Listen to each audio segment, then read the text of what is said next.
ఉన్నాయి. చాలా బాగుంది మూవీ. First ఎట్లుందన్న cinema? బాగుందన్న. బాగుందా? అంతేనా? మూవీ అయితే బ్లాక్ బస్టర్ కిరాక్. అసలు యాక్టింగ్ ఎట్లుంది?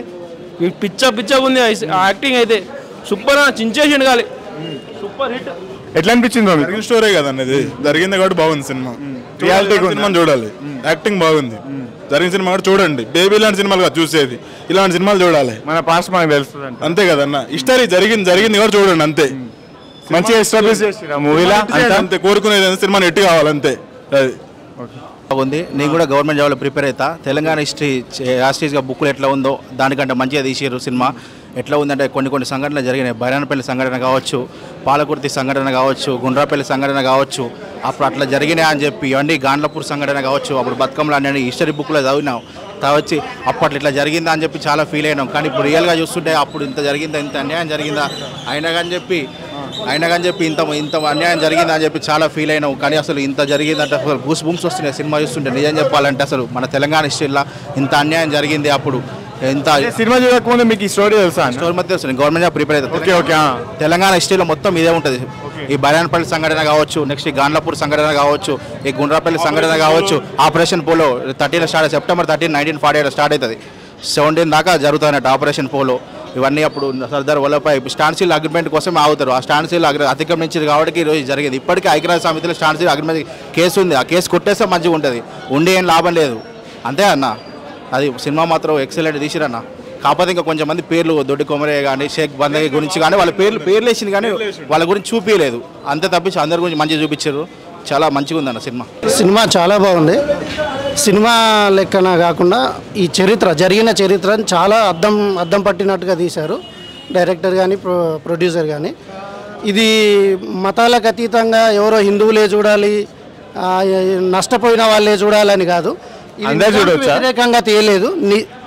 రజాకారి వ్యవస్థ ఎంత దారుణంగా ప్రవర్తించింది మన తెలంగాణ ప్రభుత్వం మీద, మన తెలంగాణ ప్రజల మీద అనేది అద్దం పట్టినట్టు చూపించారు. ఇలాంటి సినిమాలు రావాలి, ఇలాంటి డైరెక్టర్లను మనం సపోర్ట్ చేయాలి. కుల మతాలకు అతీతంగా చదివే వాళ్ళు, చదవని వాళ్ళు అందరూ ఈ సినిమాని చూడాలి. ఇలాంటి సినిమాలకు మనం సపోర్ట్ చేయాలి ఖచ్చితంగా. మన చరిత్ర మనం తెలుసుకోవాలి. జరిగిన స్టోరీ ఏంది, జరిగిన కథ ఏంది అనేది తెలుసుకోవాలి. ఇక్కడ పాట ఉంటుంది, యోధులు మన యోధులకు జిందాబాద్ జిందాబాద్. ఖచ్చితంగా మన యోధులకు జిందాబాద్ చెప్పాల్సిందే. ఇలాంటి సినిమాలను మనం ఖచ్చితంగా సపోర్ట్ చేయాల్సిందే. లేకపోతే రూమ్లలో కూర్చొని, ఇళ్ళల్లో కూర్చొని ఇలాంటి సినిమా మీద కామెంట్లు చేయడం కాదు, వచ్చి సపోర్ట్ చేయండి. ఇలాంటి సినిమాలకు, ఇలాంటి చరిత్రలు మన ముందుకు వస్తాయి. బాగుంది. భీమ్ సిసిరిలి కాదు, ఇది ఒరిజినల్ స్టోరీ కదా. ఎట్లా అనిపించింది? ఫీల్ బాగుందన్న. అంటే నాకు తెలిసి హైదరాబాద్ గురించి ఇట్లా జరిగిందనేసి ఎవరికి తెలియదు పర్టికులర్గా. బట్ నిజంగా అప్పుడు ముస్లిమ్స్ వాళ్ళు, రజాకర్లు ఇలా చేశారని చెప్పేసి దీనివల్ల, ఈ మూవీ వల్ల చాలా తెలిసింది. ఇప్పుడు జస్ట్ చదువుకున్న వాళ్ళకి మాత్రమే తెలుసు కానీ బయట ఊర్లో నార్మల్గా ఈ వ్యవసాయం చేసే జనరల్ పీపుల్ తెలియదు అంట. జనరల్ పీపుల్కి వాళ్ళకి తెలియదు. అదే కాదు, మూవీలో గూస్ బంప్స్ సీన్స్ ఏమైనా ఉన్నాయా? ఫస్ట్ నుంచి ఎండింగ్ వరకు మూవీ ఎగ్దమ్గా ఉంటుంది అన్న. అవునా? ఫస్ట్ హాఫ్ బాగుందా, సెకండ్ హాఫ్ బాగుందా? అప్పుడు అసలు కంటిన్యూస్గా ఫస్ట్ హాఫ్ సెకండ్ హాఫ్ అన్నట్టు ఏం లేదు. మొత్తానికి అయితే మూవీ ఎండ్ వరకు సూపర్ ఉన్నది. ఎక్కడ అసలు లాగట్లేదు, ఎక్కడ లేదు అసలు. మూవీ చూసినామన్న ఫీలింగ్ ఎట్లుంటుంది సినిమా నుంచి బయటకు వచ్చినప్పుడు? చాలా హ్యాపీగా అనిపిస్తుంది అన్న. అవునా? ఏదో స్టోరీ తెలుసుకున్నాం, మన గురించి మనం తెలుసుకున్నాం, మన పాస్ట్ ఏం తెలుసుకున్నాం. అవును. ఇంకా అనసూయ యాక్టర్స్ యాక్టింగ్ ఎట్లుంది? కొంతసేపే ఉంటారు వాళ్ళు, కానీ చాలా బాగా చేశారు.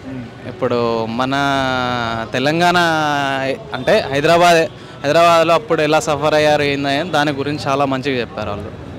ఇండియాకి రిపబ్లిక్ వచ్చినా కానీ హైదరాబాద్, తెలంగాణ కొన్ని ఏరియాస్కి రావడానికి టైం పట్టింది. అవునవును, 1 year టైం పట్టింది. 1947లో ఆల్రెడీ అన్ని స్టేట్స్కి వచ్చేసాయి కానీ ఓన్లీ హైదరాబాద్ మాత్రం చేసుకోలేదు. 1948 1 year పట్టింది ఇది రావడం. Because of Nizams.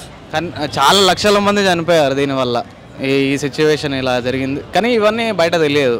1947 తర్వాత 1 year పట్టిందంటే చాలామంది చనిపోయారు ఈ హైదరాబాద్ రావడానికి. హైదరాబాద్ ఇస్లామిక్గా కన్వర్ట్ చేయడానికి చాలా ప్రయత్నించారు కానీ అది అవ్వలే.